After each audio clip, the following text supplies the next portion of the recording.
यहाँ पर निशा जी ने सवाल पूछा, कह रहे हैं कि EMRS में KVS NVS तीनों का ही पूछा है कि टियर 1 में एग्ज़ाम में अगर हिंदी भाषा चुनी है तो क्या डिस्क्रिप्टिव वाले सेक्शन में भी हिंदी में लिख सकते हैं या अंग्रेज़ी में लिखना पड़ेगा। ये सवाल बहुत सारे बच्चों के होंगे।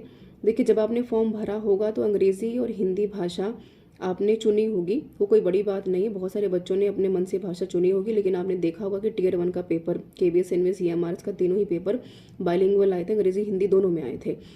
अब यहाँ पर आपको ध्यान का रखना चाहिए, आप EMRS का पेपर लिख रहे हैं, KVS NVS का लिख रहे हैं, लैंग्वेज वाले बच्चे अंग्रेज़ी हिंदी उर्दू बंगाली वाले बच्चे उसी भाषा में डिस्क्रिप्टिव लिखेंगे।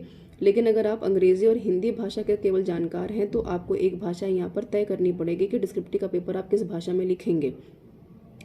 उससे आपके फॉर्म में टियर 1 में आपने क्या भाषा चुनी थी, मार्क किया था, कुछ लेना देना नहीं है।